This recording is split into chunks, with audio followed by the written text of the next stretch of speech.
하나님의 말씀을 보겠습니다. 하나님의 말씀은 마태복음 5장 1절에서 12절입니다. 마태복음 5장 1절에서 12절.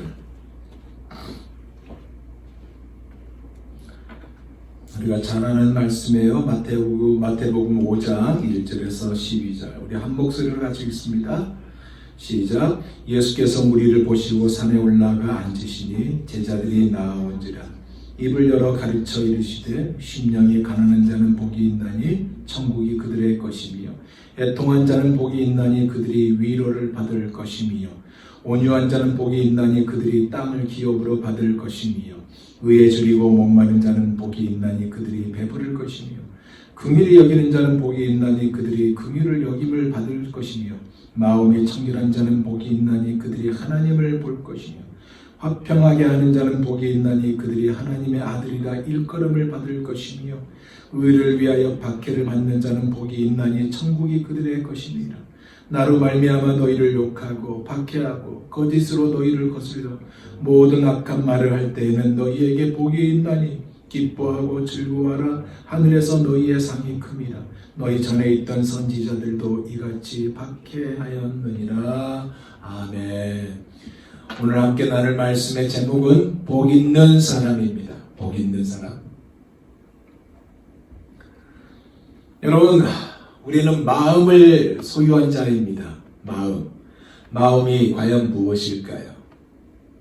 여러분은 마음에 대해서 정의를 내릴 수 있습니까? 마음이 뭐라고 생각하십니까? 기독교 철학자들은요, 마음을 가리켜서 작은 우주라고 불렀습니다. 왜 그렇을까?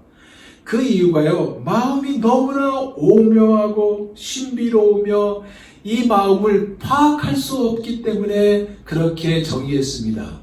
우리가 이런 마음을 먹어도 순식간에 다른 마음으로 변하는 것이 마음 아닙니까?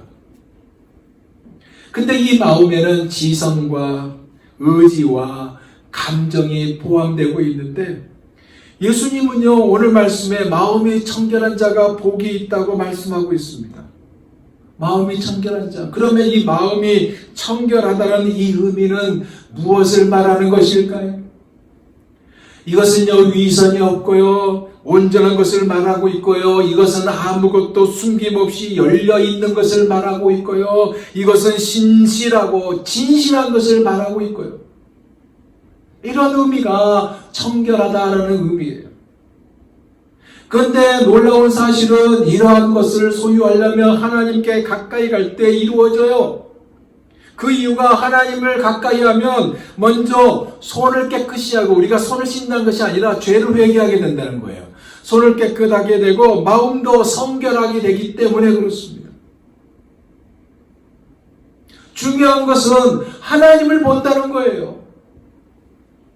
왜냐하면 죄와 죄의 지배에서 벗어나기 때문에 그렇고요, 근본적인 변화가 그 마음에서 일어나기 때문에 그렇습니다.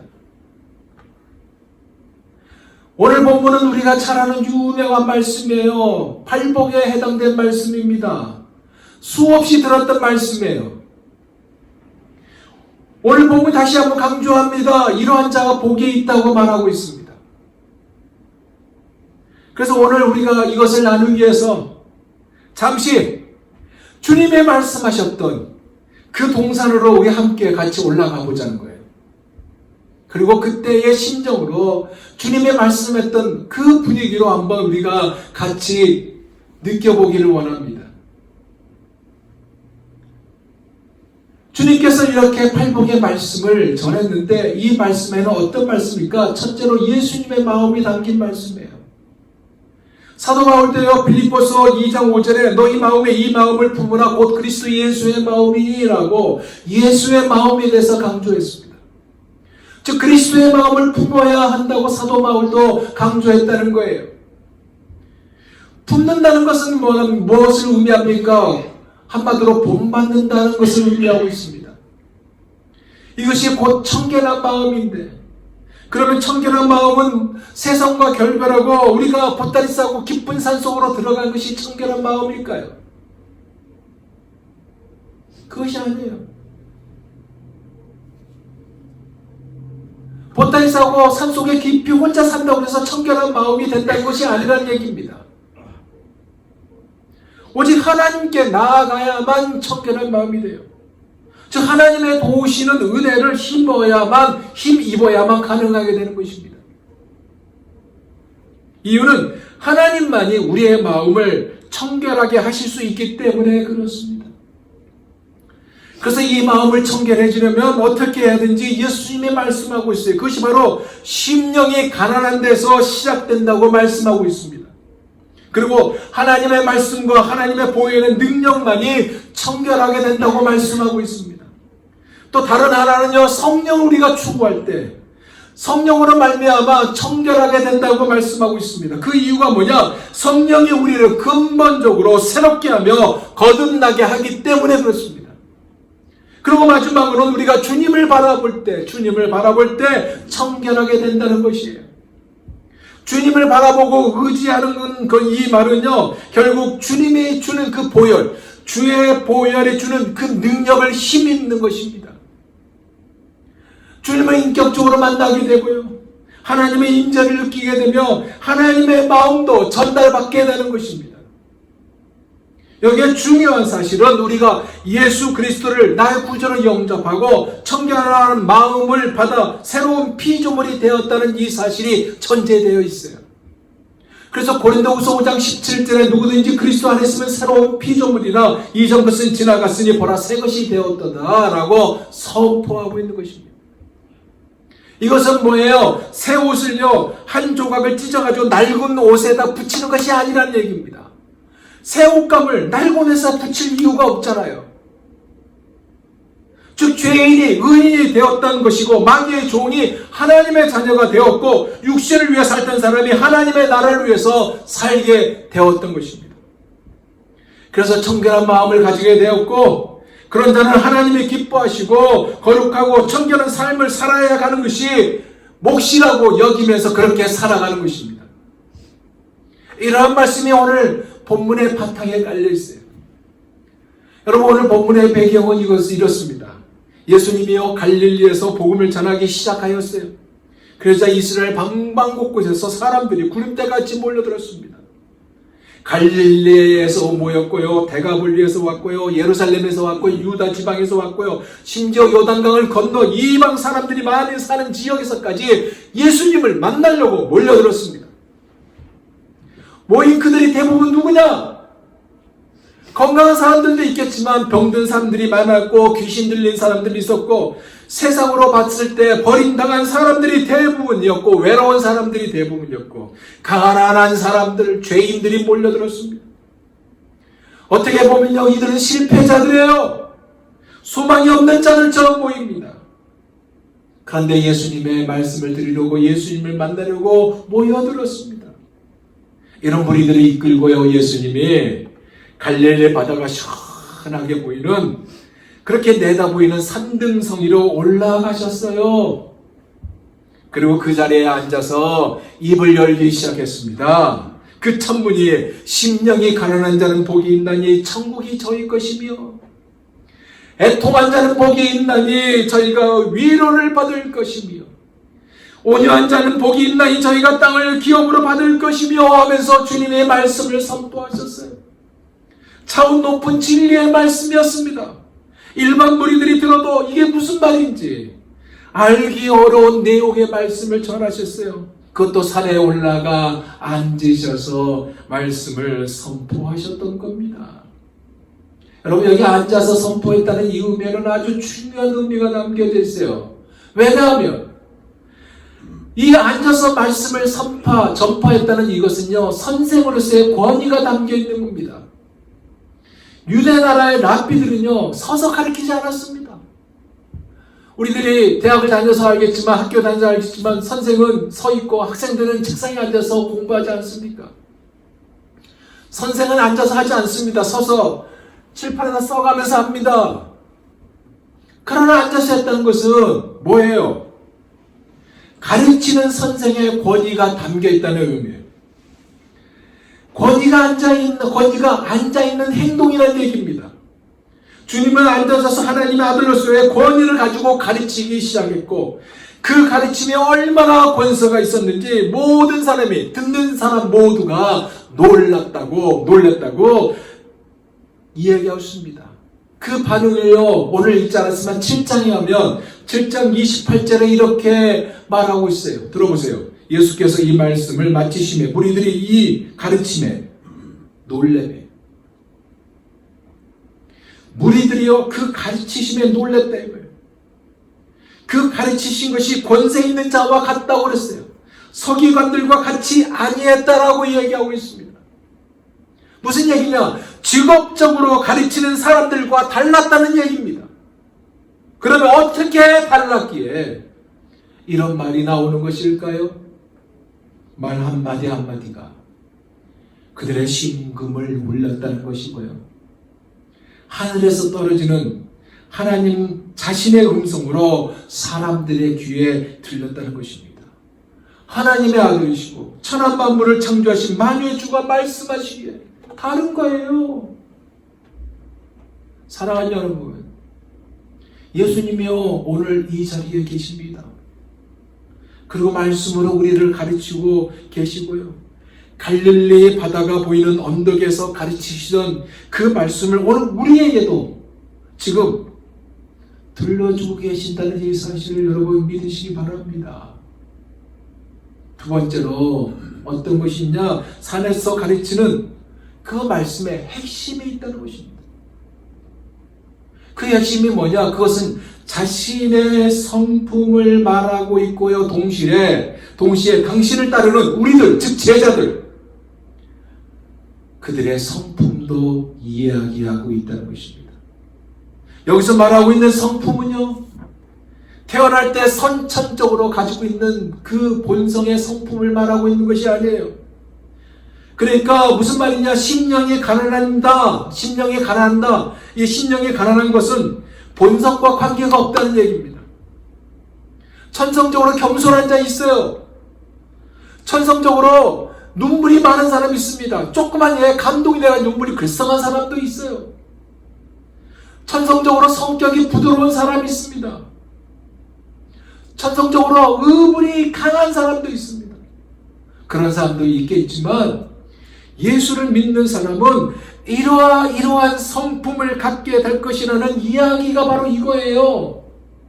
주님이 말씀하고 있는 것이, 즉 나를 따르는 자는 내가 가지고 있는 이러한 성품을 가져야 한다라는 것이고, 예수를 믿음으로 말미암아 거듭난 사람만이 가질 수 있는 성품이라는 것이고, 이것은 자기 것으로 만들 수 있는 하나님 당신의 성품이라는 이야기입니다.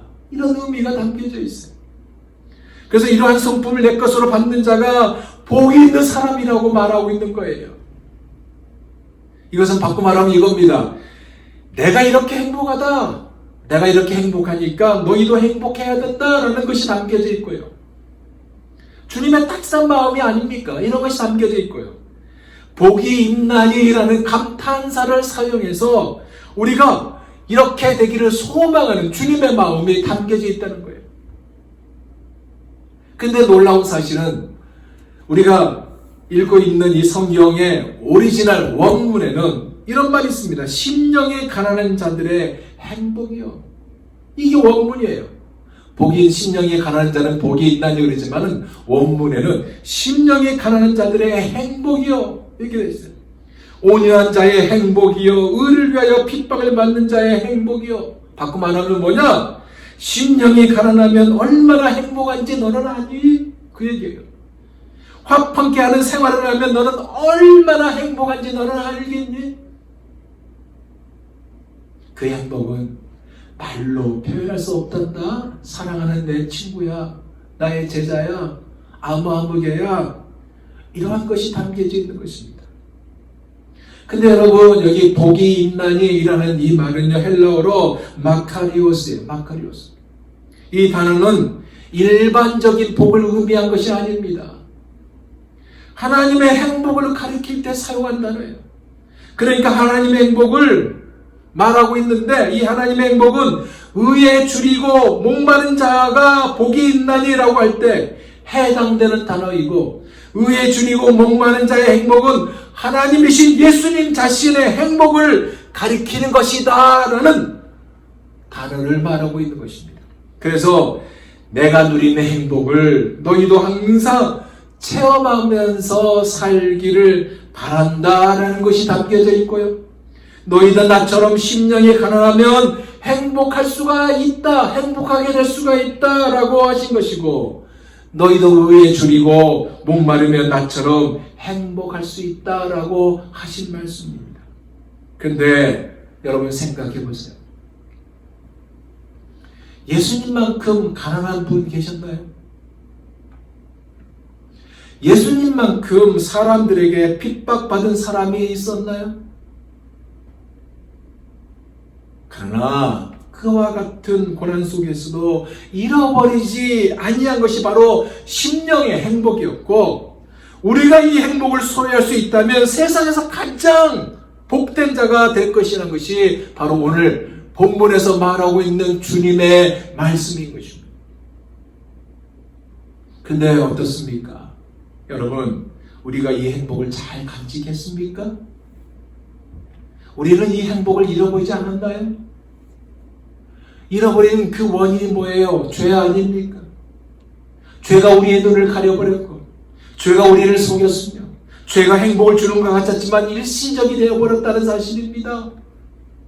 그 속임수에 빠져버렸고, 쾌락이 행복을 주는 것 같지만, 제 음물이 행복을 주는 것 같았지만, 명예나 권력이 행복을 주는 것 같았지만, 결국 헛되고 헛되도다라는 것으로 귀착되게 하지 않았습니까? 그러나 예수님을 나의 왕으로 내 마음에 모시고 그분의 성품을 닮아가기를 예수의 함으로 하나님의 누리시는 그 행복을 맛보게 하였습니다.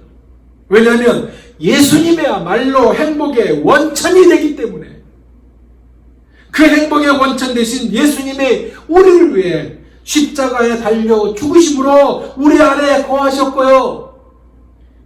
그리고 이 자리에 함께 계신 것입니다. 따라서 예수님의 심령이 가난하셨던 것처럼 나도 심령이 가난해지면요, 예수님의 행복이 내 것이 되는 거예요. 그래서 이런 찬양을 고백했잖아요.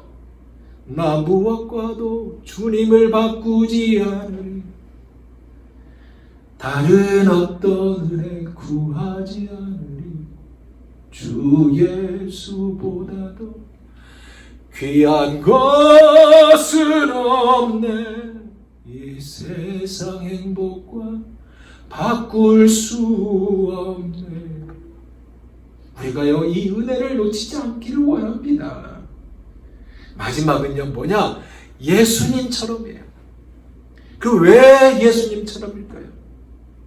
행복은 소유보다는요, 심령이 가난한 데 있기 때문에 그렇고요, 애통한 데 있기 때문에 그렇고요, 온유한 데 있기 때문에 그렇고요, 의에 줄이고 목말라 하는 데 있기 때문에 그렇고요, 긍휼히 여기는 데 있기 때문에 그렇습니다. 그래서 청결한 마음을 가진 자에게 있는 것이, 화평케 하는 자에 있는 것이, 의를 위해서 핍박받는 데 있는 것이 있다는 거예요. 근데 여러분, 솔직히 이 말을 자세히 보면 너무나 역설적이지 않습니까? 핍박받는 자가 왜 복이 있어요? 더 힘들죠? 고통당하는데 무슨 행복이 있겠어요? 근데 예수님은 오늘 본문 11절에서 12절에 이렇게 말하고 있어요. 나를 인하여 너희를 욕하고 핍박하고 거짓으로 너희를 거스려 모든 악한 말을 할 때에는 너희에게 복이 있나니 기뻐하고 즐거워하라. 하늘에서 너희의 상이 큼이라. 너희 전에 있던 선지자들을 이같이 핍박하였느니라. 주님이 이것이 이유라고 말씀하고 있습니다. 여러분, 핍박은요, 헬라어로 디오코라고 합니다. 디오코. 이 단어가 무엇이냐면, 의미가 무엇이냐면 악의를 품고요, 계속해서 따라다니며 괴롭힌다는 뜻이에요. 바꿔 말하면 뭐예요? 요즘 말로 스토커예요. 스토커. 스토킹 한다. 스토커.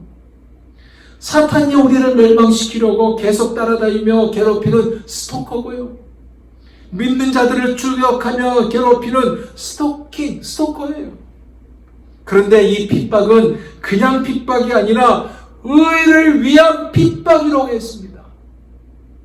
10절을 보세요. 의를 위하여 핍박을 받는 자는 복이 있나니 천국이 저희 것입니다. 그러면 여러분, 의를 위한 핍박은 과연 무엇을 말하는 것일까요? 자기 잘못 때문에 받는 핍박이 아니에요. 11절에 나오는 나를 위하여 당하는 핍박을 말하고 있습니다. 나 누구예요? 예수님. 그러니까 예수님 때문에 당하는 핍박입니다. 신앙의 절개를 지키느라고 당하는 고난이고 핍박이고 예수 믿는 것 때문에 가정에서 직장에서 사회에서 조롱당하고 배척당하는 핍박이고 고난이고요. 예수님 말씀대로 하나님 뜻대로 살려고 하는데 거기에 피해 당하는 고난이고 핍박이고 바르게 살려고 하는데 이 사회가 만연되어 있던 적당주의와 왜곡된 청탁 문화가 있잖아요. 바치는 문화가 있잖아요. 그걸 안 하니까 그거로 인한 괴롭힘을 받는 것이고 여기에 휩쓸려 살 수가 없으니까 당하는 핍박, 이 핍박입니다. 상사가 부정한 회계 처리를 지시해요. 근데 신앙 양심에 할 수가 없어요. 따를 수가 없고 거부하니까 그 당하는 핍박, 결국 회사에서 사표 쓰고 나올 수밖에 없는 그 핍박, 승진해도 탈락되고요. 그런데 주님이 뭐라고 이야기합니까? 그는 천국을 소유한 자야. 그렇게 말하고 있습니다. 이것만 있나요? 복음 전하다가 사명 감당하다가 당하는 핍박이 있잖아요. 사도들과 바울 등 모든 믿음의 선진들이 이 사명을 감당하다가 핍박받았잖아요. 주 1세기에 하나같이 다 순교했습니다. 베드로요 9개월 동안 옥고를 치렀습니다. 그래서 십자가에 거꾸로 매달려서 죽었어요. 순교했어요. 안드레요 사지가 찢겨요. 그래서 X형 십자가에 달려 순교했고요. 바들로메는요 그의 가죽을 벗겼습니다. 가죽이 벗겨진 고문을 받다가 순교했고, 바울이요 목이 잘렸습니다. 목이 잘려 죽는 참수형으로 순교당했습니다. 그 후에도 복음을 들고 처음 들어가는 곳에는 예외 없이 순교 역사가 있었어요. 복음을 위해 스스로 고난을 그들이 선택한 것입니다. 그러면 이 핍박이, 이 고난이 피할 수가 없는 것일까요? 근데 하나님이 우리에게, 성도들에게 허용했거든요. 이 허용함으로 말미암아 우리의 신앙의 그 정직성, 진실성을 확인하는 계기도 주어서 이것이 바로 감사 아닙니까? 요한복음 15장 18절에서 19절에 주님이 이렇게 말씀했습니다. 세상에 너희를 미워하면 너희보다 먼저 나를 미워한 줄 알라. 너희가 세상에 속하였으면 세상이 자기 것을 사랑할 터이나 너희는 세상에 속한 자가 아니요 도리어 세상에서 나의 택감을 입은 자이므로 세상이 너희를 미워하느니라.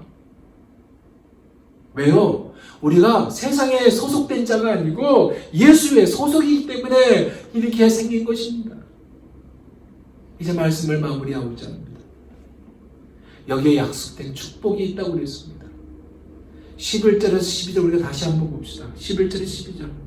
나를 인하여 너희를 욕하고 핍박하고 거짓으로 너희를 거스려 모든 악한 말을 할 때에는 너희에게 복이 있나니 기뻐하고 즐거워하라. 하늘에서 너희의 상이 큼이라. 너희 전에 있던 선지자들을 이같이 핍박하리라. 먼저 천국이 저희의 것이다 라고 하고 있습니다.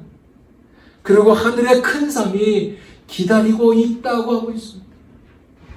이 상은 이 세상의 그 어느 상이나 어느 축복과는 비교가 되지 않는 상입니다. 즐거워한다고 그랬어요. 즐거워한다. 이 의미가 뭔지 아세요? 좋아서 펄펄 뛴다는 의미예요. 좋아서 어쩔 줄 모르고 펄펄 뛴다. 왜요? 지금 이 세상에서 고난을 겪고 핍박을 받고 있다 하더라도 장차 얻을 영광은 비교할 수 없으리만큼 엄청난 것이기에 그렇습니다. 누가 복 있는 사람일까요? 여러분, 우리가 막달라 마리아 잘 알아요. 그가 가는 마음 것 때문에 잡혔잖아요. 돌로 쳐 죽임을 당할 그런 여인이었잖아요. 버림을 받은 여인이 아니었습니까? 그러나 그가 예수를 만났어요. 행복을 소유하였고 그가 만나자마자 예수의 마음을 가졌습니다. 그는 예수의 그 아름다운 성품을 소유하였어요. 그는 울었습니다. 그는 울면서도 행복했었고요. 그는 가난했습니다. 가난하면서도 행복했고요. 실패자가 되어도 행복했습니다. 근데 우리는 어떻습니까? 우리는 과연 복이 있는 자입니까? 아닙니까? 주님이 묻습니다. 그 동산, 갈릴리 바다가 보이는 그 동산 위에서 우리에게 묻습니다. 지금 우리는 복이 있는 자냐 아니냐? 예수를 소유한 자는 복이 있습니다. 근데 왜 우리는 복이 없는 모습으로 살아갑니까? 기도하겠습니다.